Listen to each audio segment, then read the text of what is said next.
In my life, I've seen New York City under full quarantine, the Midwest overrun, devastated by pests, plague sweep across California, and then what happened next was something none of us saw coming. It became a race against time to save our future, to even have a future. It's the year 2100, and I survived. To change the future, first you have to imagine it. Earth 2100 starts now. The idea that within this century, perhaps in your lifetime, our civilization could lie in ruins seems unbelievable. But according to some of the world's leading minds, that's not just a worst-case scenario. It's a real possibility. Good evening, I'm Bob Woodruff. Over the next 2 hours, we'll take you on a journey into a world that could await us and our children. 370,000 babies will be born today. And we've taken the liberty of creating one more.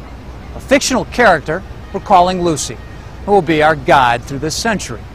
Her life story is not a prediction about what will happen, but what might happen.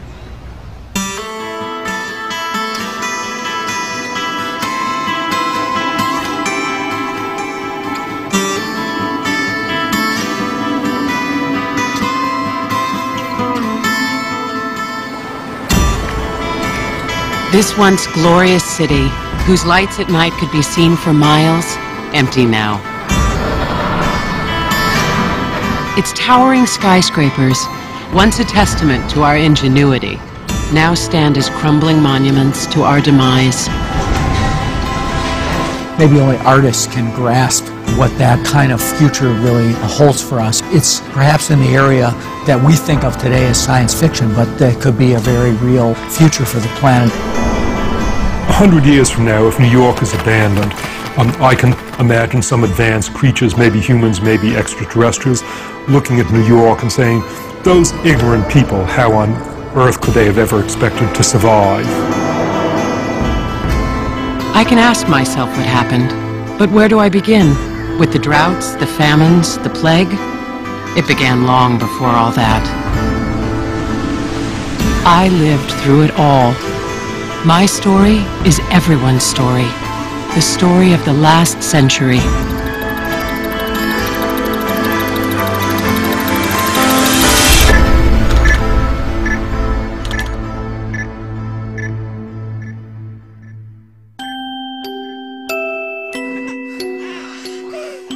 I was born June 2nd, 2009. Civilization was at a crossroads.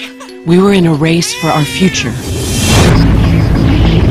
Today, I say to you that the challenges we face are real. They are serious and they are many. The temperature is expected to keep going up. The stock market plunged. Douglas County will run out of drinking water. They will not be met easily or in a short span of time. A sixth grader came down with suspected swine flu on Wednesday. Energy, climate, food, population, economic pressures. Any one of these challenges might be very serious in itself. But because they're happening all simultaneously, it's going to be very difficult for our governments to cope. When I look at the next century, I feel it's up for grabs. Raising sea level. Catastrophic weather. 10-year drought. It's scary. These are things that are happening today. The time for action is now. The world had never known such uncertainty. We were used to having what we wanted and doing what we wanted.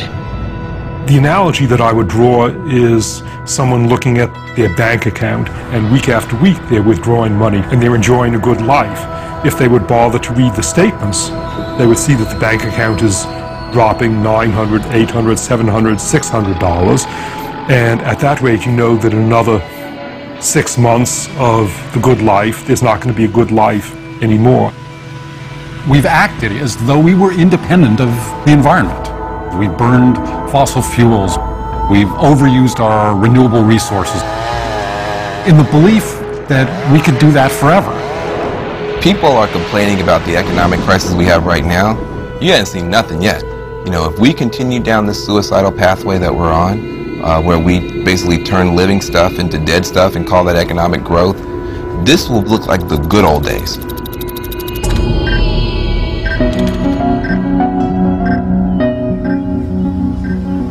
Although the world I was born into was running out of so much, water, oil, land, I remember a loving family, A big house, green lawn, more water than we knew what to do with. My parents must have known what was happening. We had a compact car and recycled. And it wasn't just us. Smart, imaginative people everywhere were working furiously on solutions. Our government was pouring money into alternative energy. It seemed like everyone was growing their own vegetable garden. Windmills were sprouting up all over. People were beginning to understand.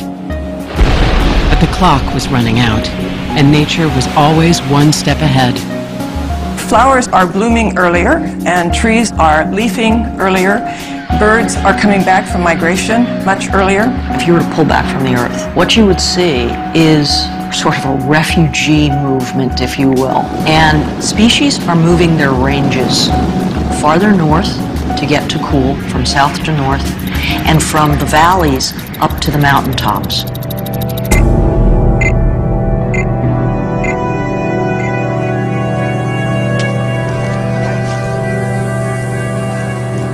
Of course, as a child I didn't notice these things, having nothing to compare it to. I was a little girl enchanted by my small world, until one summer, thousands, maybe millions of dragonflies showed up out of nowhere.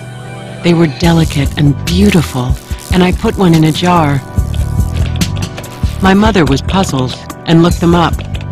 They were supposed to be in Cuba, not Miami.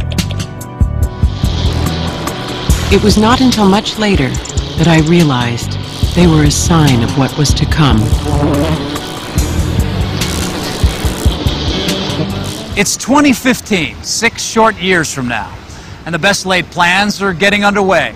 A wave farm off Scotland is harnessing the ocean's energy. Vatican City has gone totally solar. And here in America, cars are running cleaner and more efficiently. Still, we cling to that old habit, oil. It's getting harder and more expensive to find. From coast to coast, motorists are searching for relief from soaring gas prices in California. We could see a doubling or tripling of real oil prices. That's after inflation.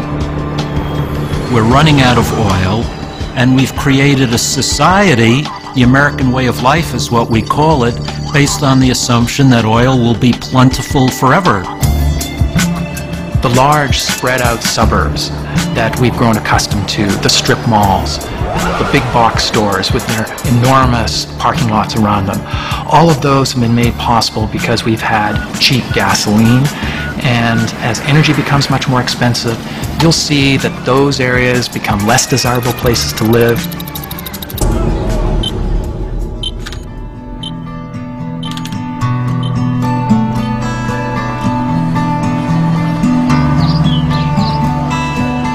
The first time I moved, I was 6. A lot of people were leaving the suburbs for the city. There were new jobs, and you didn't need a car for everything. My dad was going to work on the new streetcar system in Miami. And my mother told me we were going to live on the top floor of an apartment building. She said we'd see the palm trees below us. I was excited, but also a little sad to leave.